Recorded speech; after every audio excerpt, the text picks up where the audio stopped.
ఆదేశిస్తే వచ్చానని చెప్తున్నాడు. అంటే సీఎం గారు చెప్పారు కాబట్టి వచ్చావు, లేకపోతే రావు కదా. నేను అడిగిన దానికి ఇది చాలా ఎందుకు అడుగుతున్నట్టు అండి, మనం మసిపూసి మాటగా చేయకూడదండి. తప్పు జరిగింది, అందరూ పట్టించుకోలేదు. ఇది రేవంత్ రెడ్డి గారు అసెంబ్లీలో ఆయన ఆవేదన అదే. ఆయన మనకి ఇండస్ట్రీకి కావాలో ఏది కావాలో అది చేశాడు, ఇండస్ట్రీకి ఇంకా ఏం కావాలో అది చేద్దాం అనుకున్నాడు, మనకి గద్దర్ గారు అవార్డులు ఇద్దాం అనుకున్నాడు, మిమ్మల్ని ఎఫ్డిసి చైర్మన్ చేశాడు, మన ఇండస్ట్రీని కాపాడుదాం అనుకున్నాడు. దళారీ వ్యవస్థ లేకుండా, బ్లాక్ మార్కెటింగ్ లేకుండా బెనిఫిట్స్ ఒక్క షోనే ఇచ్చాడండి. సారాలు చెప్తున్నారు ఒక్క షోనే, అది 1336 రూపాయలు, 900 రూపాయలు, ఓన్లీ వన్ షో 930. తక్కువ షోలన్నీ మామూలుగా 600 రూపాయలేనండి. తక్కువ షోలన్నీ 600 రూపాయలు మాత్రమే, తక్కువ రేట్లన్నీ 450 రూపాయలు మాత్రమే. ఎందుకంటే దయచేసి అందరూ అర్థం చేసుకోవాలి, ఓన్లీ వన్ షో మాత్రమే ఆ రేట్ అండి.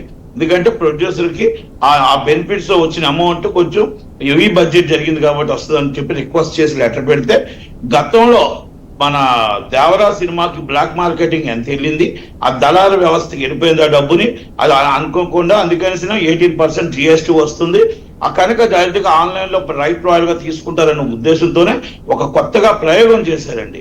అంతే తప్ప ఇది గవర్నమెంట్ తప్పదనం కాదండి. గవర్నమెంట్ దళారు వ్యవస్థ ఉండకూడదనే ఉద్దేశంతో చేశారు. కనుక మనం ఆయన దానికి అప్రిషియేట్ చేయాలి. మనం మన గవర్నమెంట్ సపోర్ట్ చేస్తున్నప్పుడు మనం ఇష్టం వచ్చినట్టు ఒక చీఫ్ మినిస్టర్ గారిని తెలంగాణ చీఫ్ మినిస్టర్ ఇష్టం వచ్చినట్టు ట్రోల్ చేస్తుంటే ఈ ఎఫ్డిసి చైర్మన్ ఏమయ్యాడండి?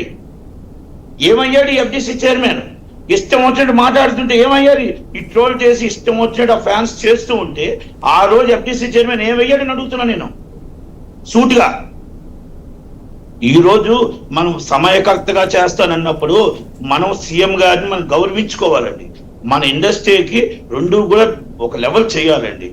మేము రిక్వెస్ట్ చేశాం, బన్నీ గారిని రిక్వెస్ట్ చేశాం, సార్ ప్రొడ్యూసర్ గారిని రిక్వెస్ట్ చేశాం, sir please one side fans ని మీరు కొంచెం వాళ్ళ ఇష్టం వచ్చినట్టు అసభ్యకరంగా సీఎం గారిని పెడుతున్నారు పోస్టులు, ఇది మీ ఒక్కరికి కాదు ఇండస్ట్రీకి దెబ్బ తగులుతుంది, రేపు రాబోయే సినిమాలు పండగ సినిమాలు ఉన్నాయి అని రిక్వెస్ట్ చేస్తే ఆ రిక్వెస్ట్ లో ఆయన అర్థం చేసుకొని ఆదివారం నాడు మధ్యాహ్నం 2:30